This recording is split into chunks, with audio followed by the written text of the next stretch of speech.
Morning, Rebels. How you guys going? Massive day yesterday. Fours having a huge win over Mitchell Majors. Was like 20 runs or 23-3 or something like that. It's a massive win. Huge win for the Fours. Congratulations, guys. You're in the final. Or you guys in the preliminary final now? I'm not sure. So congratulations, guys. That's huge. I wanted to talk to even the threes. The threes had a really tough game yesterday, and it just seemed like they were a little off. But you know what? They only lost by 1 run or something. So that's a huge game, considering the energy wasn't quite as the way we would expect them normally to perform. So well done to the threes as well for being in there and having a shot. And again, like I can see, there's a few people on there now. Congratulations to the Fours for having a huge win. That's massive. And I really hope you guys take out the flag. So well done. Today, I want to talk to you guys today about your strengths. I noticed that yesterday, having chats with different people, we noticed that there's a lack of understanding of strengths and what it is that we bring to the team and to the club. And so I wanted to talk to you about it today, and I've got the whiteboard here, and I hope that you guys can see this, because I know it can be a bit reflective with the light and all that sort of stuff. So I hope this all makes sense. So I'll get into it really quickly. We can see here, and I know that this is probably, you guys are looking at this backwards, so it may not make sense, but here we got power hitter, line drive hitter, speed and base running, infield glove work, outfield glove work, catcher and pitcher. Now, I can appreciate that there are so many more attributes that a player has, but I just wanted to break this down, and we could go into this so much deeper. This is something I actually did for a player before. This is their numbers. This is not something I just made up. This is somebody's numbers, okay? So, and what we try to do is, we want to be able to, as you can see here, there's so many different attributes, and like I said, we can make this wider if we want to. But what we've noticed here is that this could be a mile wide in terms of strengths and in terms of attributes that we can have as a player.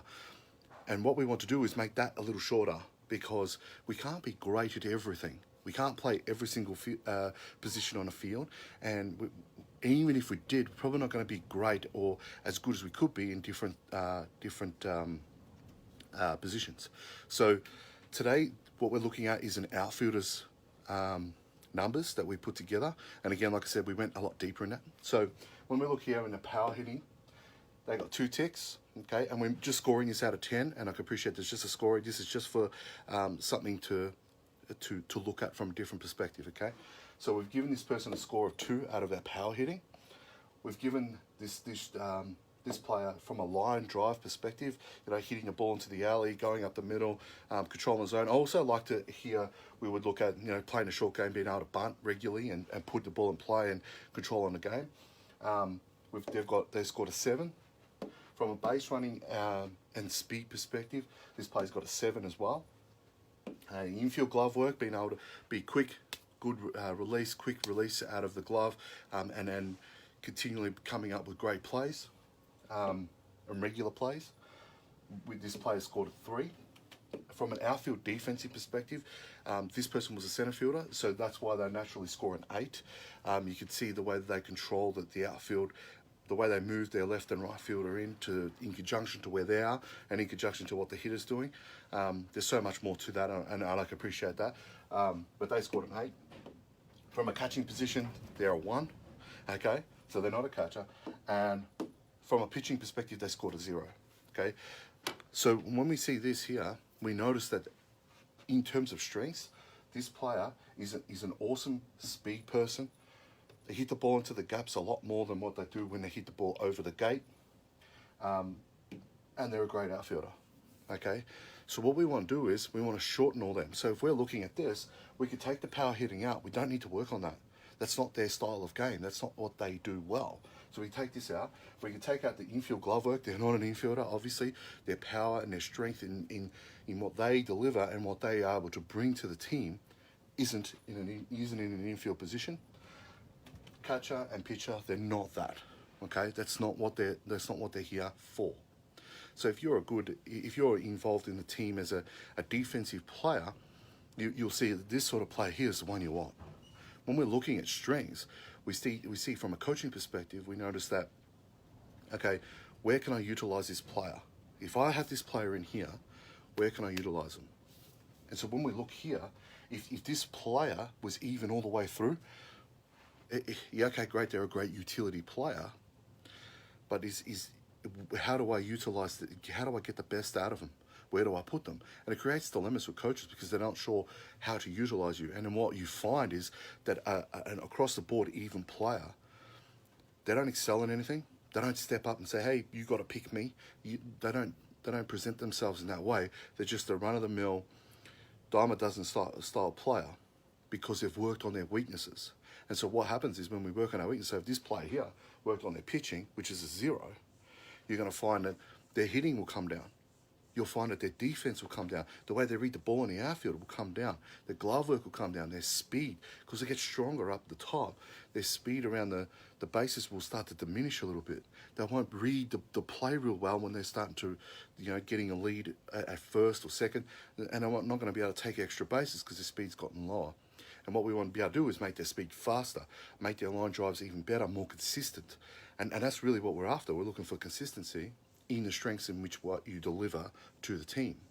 And so that to me is ultimately the importance of us recognizing what we do and what we can give to the team.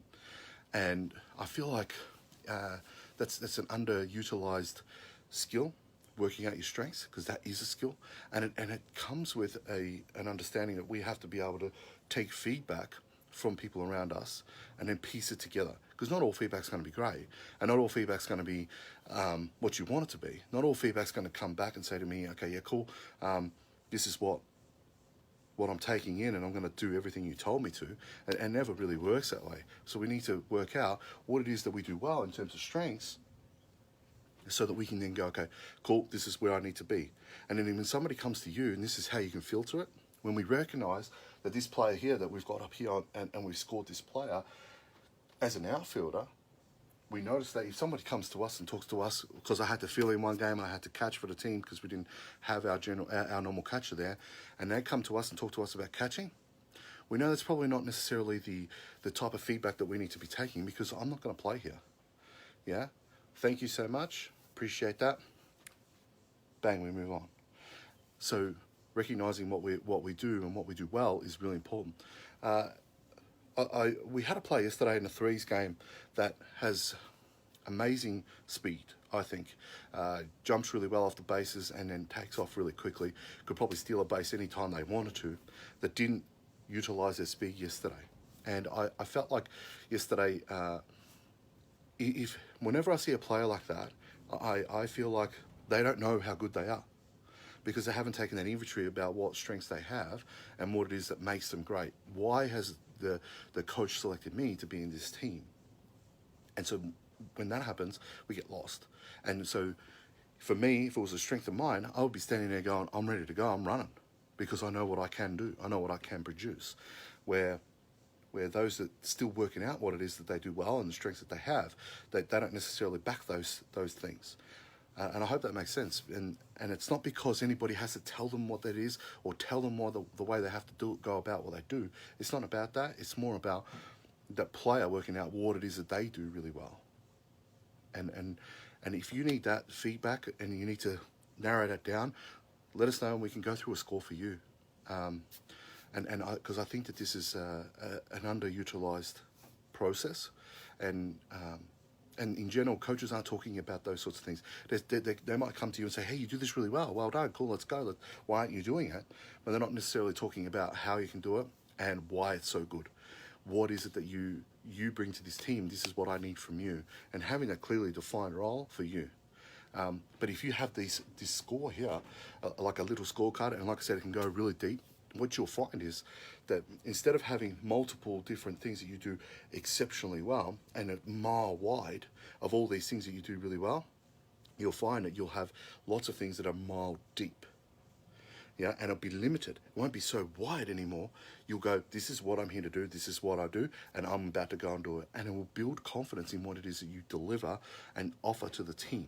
So make what you do a mile deep. Don't make what you do as a player or as a person in life in general a mile wide, because it makes it really difficult for you to be able to keep everything at an even keel, keep the status quo almost, or the expectations. So when we look here, this baseline here that we have across the bottom here, and I hope you can see it, this is the baseline of expectation that we would have for ourselves. As you start to move up, seeing here, this is a 7 for line drive hitting, 7 for base running, and an 8 for outfield. We can lift that baseline as an expectation. We expect to be here all the time. We expect to be a 5 every time we strap the boots on and walk out on the field. So that baseline changes because our expectations can change, because we know that in that moment there, in these categories, we're a mile deep. We're right into it, and this is what we do, and we do it well, and we work on it, and we train on it. However, if you were working on catching, for example, or power hitting, what you'll find is line drive hitting will start to come down and level out. So now this is where things get really complicated, is that we've raised our expectation. I'll draw it here because it makes it so much easier to understand. So let's just say we've now gone, this is our expectation on these 3 points, okay? So we are expecting that this is the baseline that we're going to produce in these 3 areas every time we strap the boots on and walk on the field. Now, if we work on this bit here and we're trying to lift the power hitting up to the same level here, what you'll find is that this expectation level stays where it is, okay? But what we notice is that this bit here starts to go away. And then before you know it, you're below the line of expectation and you've leveled out to what you were producing as a weakness. And now we're no longer in our strength or in our power as a player. And this happens in life too. It happens in everything we do. So if we're working on our weaknesses all the time, our strengths start to level out. Can you bring them back? Yes, but it's a long way back. Understand that that's a process and it's going to take time. And in general, we don't have time when we're ball players. You've got now or you're getting dropped. You got now or the team's looking at you going, what are you doing? What's happened to you? Okay, and then you start to beat yourself up about that too, because the expectation, and this is where it hurts us, we have expectations and we've raised the bar on what we do. Now our weaknesses are at the same level as our strengths, but our strengths have organically dropped because we're not working on them anymore because we know we're doing well. So I'm hoping that you guys can work this out and say to yourself that, hey, this is not going to work. I shouldn't be working on my power hitting. I should be working on things that I do really well and make them a mile deep. So that every time I get in that situation, bang, it's there. Bang, I'm consistent. I'm consistently sitting at the 7 or 8, whatever the score is, in that category. Because that's where your power lies. That's where your strength lies. So don't necessarily work on the things that everybody else is telling you, because those things are generally weaknesses, and they're looking to pick holes in your game and trying to build that in your game to be an all-round player. All-round players don't do anything well. They don't. They hardly ever do great things. There are exceptions, people that are naturally talented, that have woken up one day, God's reached down and touched their arm, and they've got this lightning bolt of an arm. They can hit, they can run, and it's all natural athlete stuff. Those people aren't as frequent in this game, especially, as they are in say, running or sprinting. But even sprinting and long distance running, you wouldn't cross over because they don't work, because they're two different attributes, and they offer, you have to tap into two different parts of your being, essentially. So recognizing what it is that you do well is ultra important. If you're a runner, run. If you're a power hitter, be a power hitter. But don't work on anything else. Don't work on your bunting, because when are you going to bunt? You know, it's in a movie, you know, I can't remember what movie it's in. You don't pay me to bunt. You know, and that's true. I think it's in Mr. Baseball. Yeah, you don't pay me to bunt. So if you're a power hitter, don't work on bunting. I see guys in the cage sometimes, and they could be really good power hitters, and they're in there and they take 5 or 6 bunts, and they stuff every one of them up, and then they stop, right? You know why you stuff them up? Because it's a weakness of yours, okay? You don't work on it, and you're never going to bunt. So why would you bunt? What would be better is for you to go, okay, cool, let's get some toss in, soft toss, bang, bang, bang, and then do live hitting. That would work better for you. Or getting on the tee, you know, or doing some 45-degree soft toss, whatever it is, to build up and be ready for live hitting, that would be better for you. But going in and taking 5 really poor bunts, confidence goes down because we're working on a weakness. We're doing it because of I got no idea why. And it's like, I can appreciate that, yeah, coaches are telling you, other players are doing it. But those players that are doing it and they're doing it well because that's what they do. That's their strength. That's not your strength. If your strength's power hitting, why would you do that? That's a silly. Okay? Just because other players do that doesn't mean you have to. They've got different strengths to you, and that's okay. Be comfortable with that. I think that's a fantastic way of looking at it, is be comfortable with, that's what you do, this is what I do. This is your strength, this is mine. This is what you bring to the team, this is what I bring to the team. Yeah, and I love the way that all goes together. So if you ever want to know more about this sort of stuff, hit me up and we can go through it together one-on-one. Lastly, I want to talk to you guys about relationships within teams and how our relationships within teams work to overall have an impact on the club as a whole, and how they can impact from one team to the next, and how the energy changes. So I'll give you an example.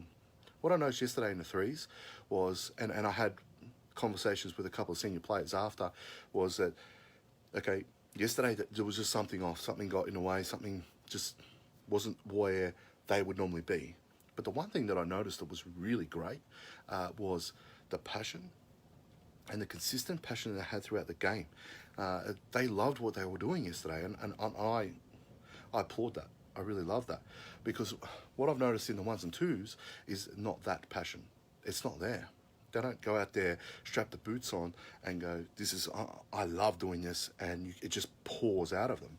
We don't see that in the ones and twos, but definitely saw that in the threes.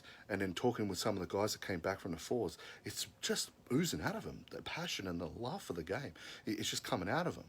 And I find that this breaks down into three different categories, and I learned this from a really special guy. His name's Rod, and he brought this all into a place for me, and I'm hoping that you guys can get something out of this, and that's why I want to present it for you.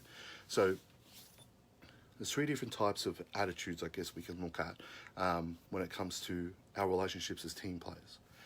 So the first one is I owe you. So we could walk into a team and I'm owing somebody. I'm owing the coach, I'm owing the club, I'm owing the players, I'm owing the team. And we're constantly in this mode of just trying to give. Let me tell you what happens with that. It's called burnout, okay? You train heaps and you're doing all these things, and you start to get down on yourself, and you start to take on the team's losses as personal to everything you do, and it starts to, and things get really tough to manage, okay? And so IOU never really works, because you're taking too much responsibility for the way the team is operating. And sometimes that's got nothing to do with you. That could be just the way the team environment and culture is at the time. So have a think about that. Which one are you? Are you that? Are you IOU? I'm always giving to the club. And there are some players that I've noticed that are 100% IOUs. The other one is you owe me. This one we see a lot with senior players. We see a lot with ones and twos players that are brought into the club to help to build success. Now, I'm not saying that we have that many players, because I don't think we have that many players like that here at North Coburg, but I have seen it a lot before. And they're always in the mode of, well, I'm the best player, you owe me. I'm the best player, you should pay me. I'm the best player, I should always play in this position. I'm the best player, I should always play in ones. I'm the best player here, you got me in to do this, you owe me. You should be kissing my ass. And this happens a lot. We see this a lot in a lot of senior clubs, successful clubs as well, but underperforming teams, we see this a lot. Okay, and like I said, I don't think that we have a lot of those type of players. You probably couldn't even count them on one hand how many players we have that are like that here. I think in general that the club culture is really good. I'm just saying that this is just one other area. So that's really important to recognise that in general, this is another place that people come from, is you owe me, okay, and that hurts. It hurts the club. It makes a really bad culture, and we see, like I said, we see this in underperforming teams. Not necessarily do we see this in successful teams, okay? Because on the other hand, if you see a player get brought in to the club to do great things so that we can be successful, we see them sometimes become IOU, Whether they're like, well, you're giving me this, I have to succeed. You're giving me this, I have to go and do this. I have to be that player that goes and gets things done for you. And then they start to put a lot more pressure on themselves, like I said before, and too much responsibility, and then everything falls apart really easily because they get burnt out and they get emotional and things get lost in the wash. It's no longer passion anymore, it's responsibility.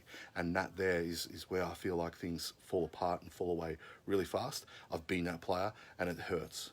And it hurts, every loss hurts. Every time you strike out hurts. Every time you do something bad or do something negative, you look around and you feel that, you feel like there's tension and there's judgment and there's stuff coming back at you saying, well, why are we doing this for you? You're not producing anything for us. And that's all in your head. It really is, because the club ain't like that. They understand that the game does this, okay? Where you owe me, okay? They don't care about that. They couldn't care less about that. Doesn't matter, as long as you're paying me, as long as you're giving me what I want. Remember, I'm here, I'm the best player. I'm here to do this. You don't like it, I don't care. And in general, they look at their numbers very differently. They look at their averages very differently, and things just don't gel. And in general, they don't normally jump on board with team culture. And because the team owes me, the club owes me. I'm the star, remember? We see this a lot in pitches too. So then the last one, and this is what I found in the threes yesterday, and I got a feeling that it's spread into the fours as well, just based on the conversations I've had with some of the guys from the fours. And this is probably where we see that these two teams are the most successful teams in our club at the moment. Not just because there's a good mix between senior and junior players, but just the way that they go and conduct themselves and the expectations they have of each other. And that's where I owe you and you owe me, we owe each other. And they run parallel with each other. So what I'm giving, I'm receiving. I'm open to give and I'm open to receive. I know that this is my role and I go and do it. If it's not working for you, it's okay, cool. I'll pat you on the back. I'll go and pick you up. I've got you covered. And everything's working tandem, and we're open and receive to give and receive, and we're giving to the club. We're here, we're wearing the uniform, we're wearing the colours, and we love it. We don't just whack it on because it's a uniform, we whack it on because it's the uniform, the one I want to wear, the one that I want to be a part of, the one I want to represent. It's a choice. It's a choice to be here. I love it. Let's go and nail it. Let's go and do it. Sorry, I just burped. So think about which one it is for you. When we start to owe each other and we're in a position of I owe you, you owe me, we owe each other, we see an area where we move into this space where it's 100%, I'm not giving up. 100%, no matter what happens, I'm here. And it's not because I'm doing it for me, I'm doing it for us. I'm doing it for our team. I'm doing it because this is what we do here. This is the expectation I have of myself. This is the expectation of the team has on me. And this is how, and it just matches. It's not this, it's that. We just link and we clink, and it's just great. The passion and the expectation is fantastic, and the energy is just great. There was a couple of things that got in the threes where you could see they may have just lost a little bit of focus maybe at the start. Maybe it was because it was a final, things got a little bit maybe a little bit edgy, a little bit nervous, and that's great because I love nervous energy. I think it means that it means something to you, but the energy didn't change. The energy, they were always in it energy wise, right? And where Footscray probably had them on the ropes there for a bit, they still only lost by one. They were never out of it. You know, they came back. They fought back because of this here, the heart, the passion, the uniform, the colours that we're wearing. And I owe you, you owe me. We're not giving up. Let's go and do this. And I love that. I love that they had that. Where in general, we haven't really seen that much in the ones and twos, and that's a building and a work in progress. And I think that's definitely achievable in that team. Those teams, don't get me wrong. I just feel like that's a work in progress. And there'll be steps taken next year, I would assume, that will help that process along a little bit quicker. So stay tuned, because ones and twos are going to be awesome next year. I think that if we can take that inventory about what it is that I bring to the club, is this a I owe you? Is this a you and you owe me? Or are you in that category of I owe you, you owe me, we owe each other? Is it really about about what I give to you. And when it all falls, just so the connection sort of failed there. And when we see that things, when we force that, we push that on everybody that, hey, I owe you, you owe me, we owe each other. Don't forget that. Where we're in this together. Sometimes that pushes people back because their idea is that you owe me or I owe you, and it gets lost. It really does, and we see clashing that way. So understand that we can't, this is not a culture that we can just go, here, go and do that. That's not how this works. However, what we can see is that slowly over time, if we work on it and work towards we owe each other, that we're never going to give up on each other, and we're always going to be there for each other, and we're always going to give the 100% of what we have, and sometimes that might only be 50% today, but we're going to give 100% of that 50, then we notice that the culture that we have will spread through all 4 teams, all 5 teams, all 6 teams, whatever we end up with, and it becomes a standard and expectation of everybody that this is what we're here to do. And those players that are more IOU will start to move towards that. The players that are more you owe me tend to filter out and move away because they don't match anymore. Okay, because I'm not getting what I need anymore. You guys are crap. You tend to hear that a lot from those players that are you owe me. They tend to filter out, and that's a great thing. That could be the best player in our team, but it's a good thing that they leave because that's not the culture we have, and it's our culture and our connectedness as a team that goes and wins championships. It's not that one player. They contribute, great, but it's not that one player. So recognize where it is that you're at and take an inventory about what it is that you want to offer. Is it something you want to continually give only? Because if you want to give only, understand you're not going to be around for long. You're going to get burnt out. You're going to get bitter. Things will fall apart really fast for you. Do you only want to receive? Because if you only want to receive, it's the same thing. You're going to get burnt out because you're not always going to get it. Those expectations aren't always going to be met, and you're not going to like it. Okay? Or are you in it for the long haul? Are you one of those players that, or club members that are here because you love the uniform, because you love the colours, because you love representing, and I'm never giving up on you. I'm always here for you. I'm always going to be around for you. Some stage you're probably going to find that in some relationships that you have, whether it be team orientated or it be out there in the world, you would have been in all 3 categories, and that's okay. That's okay. Just be mindful of it. Okay, because some relationships you have, some teams that you are going to be involved in, aren't always going to be that nucleus of, hey, we owe each other, we're always in it for each other. They're not going to be that way, and that's okay. Okay, it's okay, it's not a problem, all right? But recognize that the success isn't always going to be that way. It's not always going to follow that style, okay? So just give yourself that be kind to yourself, I guess, is that, you know, sometimes we're just going to have those relationships, and that's okay. All right, it's not always about getting it done. It's just recognizing that, hey, this is not working. Doesn't mean we need to give up on the club. Maybe we just need to shift teams. Maybe if you're a 2s player, play 3s. Maybe if you're a 4s player, play 2s. Whatever it is. Maybe if you're a 1s player, you need to learn how to be team orientated, be team culture. Maybe I need to play in the 2s. Maybe I need to play in the 3s. Whatever it is, working out where it is that you fit in. Because baseball isn't a place where you put your uniform on, you grab your gear to go to work. You grab that stuff to be involved, to be engaged because you love it. Don't make it a job. Definitely don't do that because you'll hate it. And eventually, and I've been there. I've been to that point there where I was giving. And even if somebody tried to open, to give me something, I was never open to it. Really wasn't. And I know I've been in that position where you owe me because I'm keep giving. Come on, let's go, meet up, match up, and it doesn't work because the culture was not the right culture for me. And I made it worse. I've been in those positions, and I've also been in a position where we've had to work at it so that we can all be in the same position and we're always giving to each other and we're never giving up on each other. And they were the best teams. They were the best clubs to be a part of. They were the best environments to be in. And I always felt like I belonged because I had something to offer. I was contributing here and I was open to receiving here. And it was just always backwards and forwards, and we're always open to giving and receiving. So that's a really important thing to recognize what it is, what category you're in, so that you can work out, okay, this is where I belong, working out the strengths in which you have, so you can recognize where you need to work on to get even better. And it's not about working on your weaknesses. Remember, if we work on our weaknesses, our strengths will diminish. They no longer get stronger anymore. So let's just say I'm out there pumping iron and I'm doing bench press, okay, which I've actually seen somebody just go there and all they did was work on their chest, yeah, and their shoulders ended up humping forward. One of the best pitchers in the country, and he couldn't rotate his arm anymore because all he did was work here.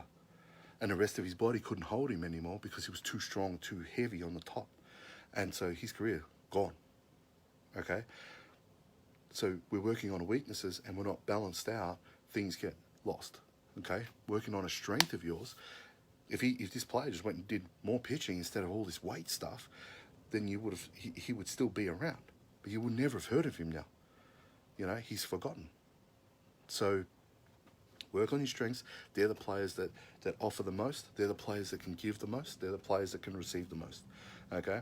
I hope that you guys got a little bit out of this video. I'm not sure if I'll do any more for the rest of the season, considering we've only got 2 weeks left. If you want any more, let me know. And if you guys want more, definitely I can do it throughout the summer, no problems. Let me know. But this might be the last one for the winter this year. So I hope you guys got value out of all the videos I've done. If you want me to do more, just whack it in the comments and let me know, and I'll definitely be there. So I hope you guys go really well today. The ones they're playing today, Sunday game, last game of the season. I unfortunately will not be able to be there. Got lots going on here at home. So thank you so much for watching, and I'll talk to you guys soon. Take care.